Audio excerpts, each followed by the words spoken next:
Assalamualaikum warahmatullahi wabarakatuh. Halo guys, ketemu lagi sama aku Safina Masuri dari Perbankan Syariah kelas A angkatan 2024. Jadi di sini aku bakal jelasin tentang penerapan diferensial yang fungsi sederhana. Jadi penerapan diferensial fungsi sederhana itu ada beberapa poin. Yang pertama itu ada elastisitas permintaan. Elastisitas permintaan ini berapa jumlah barang yang diminta itu dipengaruhi oleh harga. Jadi permintaan itu perubahan jumlah barang berlawanan arah dengan jumlah harganya. Jadi berlawanan arah ya guys kalau elastisitas permintaan. Nah, turunan fungsi permintaan tergantung dengan harga. Sesuai dengan tadi yang udah aku bilang, berapa jumlah barang yang diminta itu tuh hanya dipengaruhi oleh harga. Nah, kalau nilai elastisitas permintaan itu 0,99 itu tuh berarti dinamakan inelastik. Kalau 1 itu dinamain elastik uniter. Terus kalau lebih dari 1 nilai elastisitasnya itu dinamakan elastik. Nah, semua itu nilai koefisien elastisitas itu berlawanan arah dengan penurunan atau peningkatan harga. Nah, disclaimer ya guys, itu tuh belum tentu semuanya berlawanan arah. Jadi bisa jadi searah. Itu yang berlaku buat yang inelastik ya. Inelastik itu tadi dari mulai nilainya 0,99. Itu jadi nggak semuanya berlawanan arah. Kalau nilainya 0,99 bisa jadi searah gitu. Nah, di elastisitas permintaan ini semakin tinggi nilai maka semakin sensitif terhadap harga. Jadi semakin nilai elastisitas ini semakin tinggi maka sensitivitas terhadap suatu harga itu akan meningkat seperti itu. Itu di elastisitas permintaan. Nah, yang kedua ada elastisitas penawaran. Nah, di elastisitas penawaran ini grafiknya itu searah. Jadi besarnya perubahan jumlah harga itu dipengaruhi oleh harga dari produsen. Kalau tadi kan yang di elastisitas permintaan itu dari harga sendiri. Kalau ini dari harga produsen gitu. Kalau elastisitas penawaran. Nah, untuk contohnya bisa dilihat di materinya Pak Mahfud yang pokoknya udah dijelasin sama Pak Mahfud di pertemuan ke-9. Ini aku jelasin dari sepemahamanku aja ya guys. Soalnya dari catatanku kayak gitu. Terus yang ketiga ada biaya marginal. Nah, biaya marginal itu secara bahasa itu dapat diartikan sebagai selisih ya lah ya. Kalau kata Pak Mahfud itu selisih. Jadi biaya marginal itu selisih antara keuntungan dengan kerugian. Itu dinamakan biaya marginal atau ya marginal itu sendiri.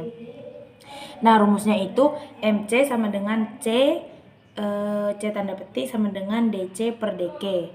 C minimum jika C petik sama dengan 0. Nah, MC ini turunan dari fungsi biaya. Rumus dari biaya marginal itu turunan dari fungsi biaya. Nah, yang ketiga ada penerimaan marginal. Kalau yang tadi kan biaya marginal tuh.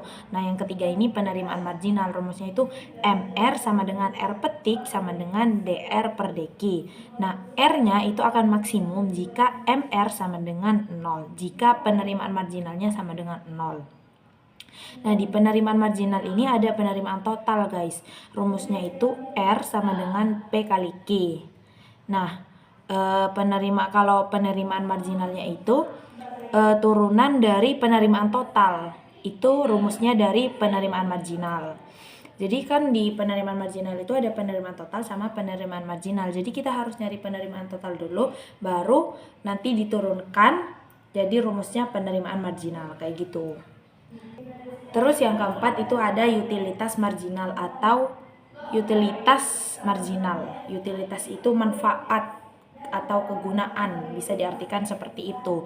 Jadi utilitas akan maksimum pada MU sama dengan 0, pada marginal utilitas sama dengan 0. Rumusnya itu MU sama dengan U petik sama dengan DU per DQ. Ya, kayak gitu. Terus yang kelima itu ada produk marginal juga, tapi di sini tuh produk marginal nggak terlalu sama bapaknya itu nggak terlalu dijelaskan secara detail. Jadi ini dari PPT bapaknya sih ada, tapi kita disuruh nambahin sendiri gitu. Soalnya pas bapaknya ngejelasin itu yang ngejelasin, tapi di PPT itu nggak ada gitu. Terus yang terakhir ada analisis keuntungan maksimum. Nah, di analisis keuntungan maksimum ini kita menggunakan fungsi keuntungan. Fungsi keuntungan sendiri itu rumusnya Pi sama dengan R min C. Nah, R-nya ini kalau lebih besar R maka untung. Kalau lebih besar R daripada C maka untung. Maka analisis keuntungannya itu ya untung. Kalau R lebih besar dari C maka akan rugi, kayak gitu. Kebalikannya lah ya guys. Terus turunan pertama untuk mencari nilai maksimum. Terus itu poin-poinnya ya. Terus di derivatif kedua itu ada 2 nilai. Kalau misal minus di analisis keuntungan itu, maka nilainya akan maksimal. Terus kalau jika plus, hasilnya plus, maka nilainya akan minimal. Itu untuk nilai ekstrim kayak gitu guys. Jadi itu sedikit penjelasanku, sedikit pengertianku mengenai penerapan diferensial fungsi sederhana.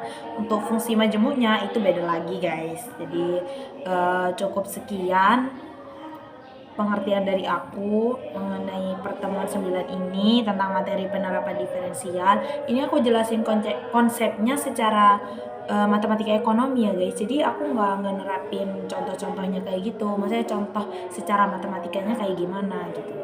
Oke, bye-bye. Assalamualaikum warahmatullahi wabarakatuh.